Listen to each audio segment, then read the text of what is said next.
As we get ready for the 2026 FIFA World Cup that kicks off today, a lot of stories have made the headlines. Some of these stories have been good, others have been bad, but generally, the feeling and the sense around the World Cup hasn't been one of excitement. If you have been following the FIFA World Cup stories, whether in your regular newspapers, your sport newspapers, or on social media, I'm sure you must have seen a number of these stories. So whether it is a Somali referee who was denied entry into the USA, or Iranian fans who were denied entry into USA, or the very inhumane, some have described, immigration checks that players and officials of football teams suffered at the hands of immigration officers at different airports in the USA. All of these stories culminated has made the feeling around the World Cup dull. Some will say it is not as exciting as we wanted it to be, but the World Cup officially starts today. The big one for the first game of the 2026 FIFA World Cup would be between Mexico and South Africa. The last time both teams met was at an opening also 16 years ago when South Africa hosted the World Cup. Remember that game? That Shabalala goal, that brilliant goal that got the whole of South Africa and Africa on their feet. 60 years after, that moment might be replayed and relived or something else would differ. Now, this is the quick analysis of the game between Mexico and South Africa. For the Mexican side, this is their 18th World Cup appearance. They've been here before. They are the only team or the only nation to have hosted the World Cup 3 times. 2 times in the past, and this would be their 3rd time. No other nation in the world has hosted the World Cup 3 times. So this is a Mexican side that knows that it has history on its back and its fans.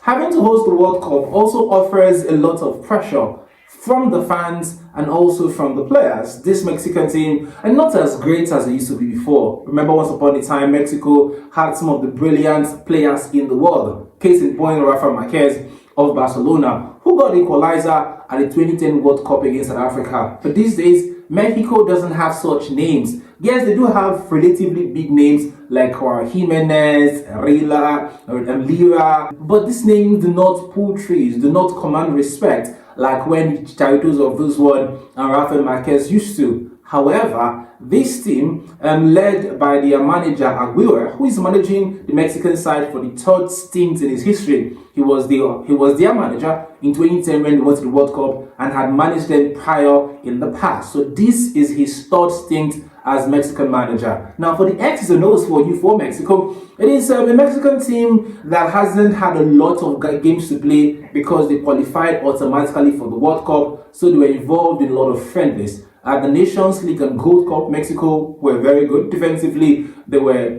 deemed as one of the best defensive side in CONCACAF, having an expected goal against of 2.1, which is quite small given the number of games they were going to play and also how offensive they were. For the side led by Aguirre, the manager, they are very defensive. No, scratch that. They are a pragmatic playing side. They play 4-3-3 formation on paper, but this formation changes as the game progresses. Depends on how they want to play, depends on how their opponents play. But in formation, it is a 4-1-2-3. Off formation is very different. Whichever way it looks on paper or on the pitch, this Mexican side are very good defensively. Of course, you know that when you have a manager that has been here before, who is renowned for being a pragmatic coach, you would always expect that defensively or defensive acumen or defensive astuteness would be his core philosophy. They go up against a South African side that have come to the World Cup for the first time in the last 16 years. In 2014, they were not there. In 2018, they were not there. In 2022, they were not there. And they qualified this time. That is South Africa at the back of Nigeria's misfortune and incompetence. But for South Africa, this is their 4th World Cup. They've been here in the past, so they are not new to the game. In that group where South Africa and Mexico are in, South Africa are not the favorites to go through in this group. Not because they're a bad side, but because this South African team is heavily made up of players from the South African League. And while they have done relatively well on the continent, getting to the quarterfinal, I think, at the last African Cup of Nations and the semi-final of the previous one, two previous African Cup of Nations in Cote d'Ivoire, South Africa has not blown anyone off the waters. At the last African Cup of Nations, while many of their fans expected them to go farther than they did, given how they performed in the previous one, they underperformed. And the conversations around South African media was that the South African team's lack of European experience was affecting them. Now, for some people who think African football is great, there's only so much experience and so much you can give if the bulk of your team plays in Africa. Yes, they do have some players who play abroad. I think they have Foster who plays for Burnley.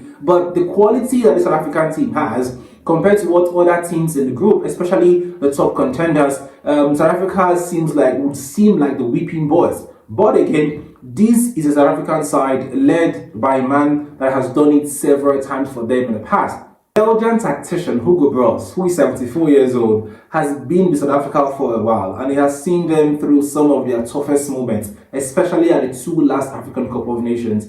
But like he said, post their elimination from the last AFCON, South Africa needs experience. Now, Mokoena is one of the most exciting midfielders on the continent, but how he fares against Mexico and the other teams in their group is what we are yet to see. My prediction is that South Africa would maybe win a game or get a few points from this group, but they would not qualify. I predict that the home support that Mexico would get, and the fact that this is a team that is built on resilience, especially led by the Mercurial captain Raul Jimenez, would go all the way. How far can Mexico go? I do not know, but I predict that it gets out of this group. It also contains South Korea, who can be a thorn in your flesh if you're not careful. South Africa, the least said about them, the better. I'm sure you have seen, but if you haven't, their stories, and some of them just football banter, that the whole of Africa would be supporting Mexico today. And so if you not know my name for today's game between South Africa and Mexico is, I'll give you a Mexican name to give you, but here's my prediction. South Africa loses today by a slim margin, but like I said before, South Africa can be a tough nut to crack if Mexico is not careful at the Aztec today, as the fans, about 70,000 of them, gather to support their side. I hope Aguera and his boys are able to put smiles on the faces of their fans and also the players. This is the World Cup show, and my name is, you know my name already. Click the link, like and follow. If you like, don't follow, or just follow.